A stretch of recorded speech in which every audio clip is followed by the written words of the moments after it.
Hey, uh, did you know that 49.6 million people have been trafficked worldwide and 12 million of them are children, and that 54% of them are women and girls? I just, I just learned that recently. Yeah, it's kind of an epidemic at this point. It's sad, and it doesn't feel like anyone's doing anything about it. I mean, it feels that way sometimes, but there are a lot of initiatives that have been out there over the years. Sochua, she's a politician in Cambodia and is a great example. She's worked as an advocate for human rights, working to stop human trafficking, domestic violence, worker exploitation. Sochua formed the first organization for women called Kamara. She also won a National Assembly seat representing Battambang in 1998. That's pretty cool. I feel like she deserves more recognition for that. You know, what was funny is she's actually a part of a play called Seven. Seven is all about these seven amazing women. It's like a documentary play, and it's about different women who fought for the well being of other women, families, and children all around the globe. Seven other women, who aren't those same seven women, but are acclaimed playwrights, got together, they collaborated to create this play called Seven, and they took the words from those seven women and everything they did, and essentially they just wrote a play about the life-threatening obstacles they faced in their lives in order to bring about major improvements in the lives of women and girls in their home countries. Well, who are they, these women in the play? I'm interested now. Well, Marina Pavlova Parker is from Russia. Her story is all about protecting women from domestic violence. She founded the first hotline for victims of domestic violence in Russia at a time when something like that was pretty much unheard of uh, in Russia and anywhere else, honestly.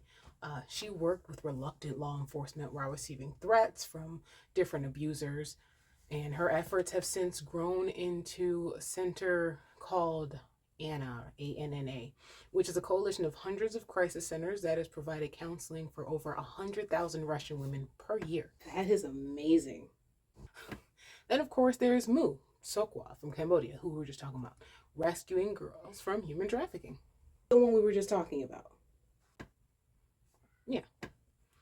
In Guatemala, giving a voice to the poor is Annabelle de Leon. She raised her family out of poverty, got her education, which was exceptional for a woman of her status and in that time period, and got a degree in law. And in 1995, she became a congresswoman.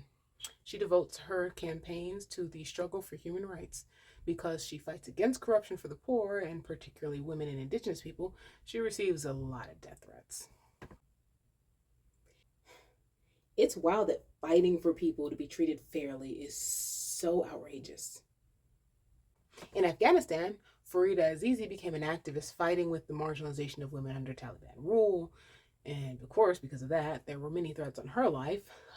She gained asylum and now lives in the US. Hafsat Abiola became an advocate for human rights and democracy following the murder of her parents, who were also activists, and founded the Kudirat Initiative for Democracy in Nigeria. She now serves as the youngest member of the Ogun State Cabinet. All these women sound amazing and like they've been through so much. I personally couldn't imagine going through some of the things they had to deal with. Wait, aren't we missing one? Oh, you did interrupt me. Mukhtar Mai. She probably actually has one of the saddest and most difficult story of all the women that have been represented in this play. She is a Pakistani woman, and after she was, a word I can't say on YouTube, but she was gang, a word that rhymes with grapes. She grabbed headlines across the world, but she fought back and actually got justice, sending all four men to jail. Let's go! Then she built schools to improve the conditions for women and became an advocate for education in her country.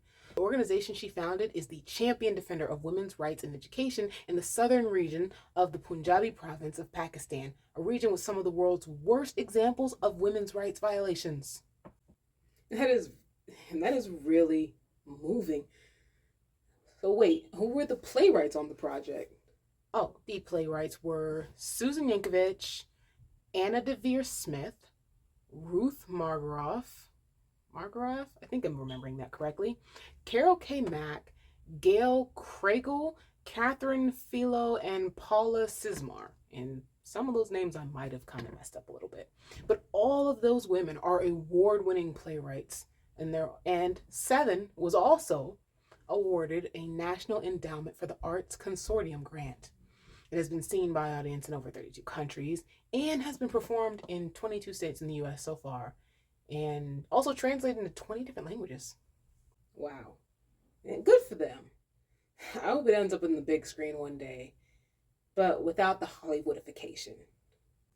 Yeah, let's not do that. Yeah, ill.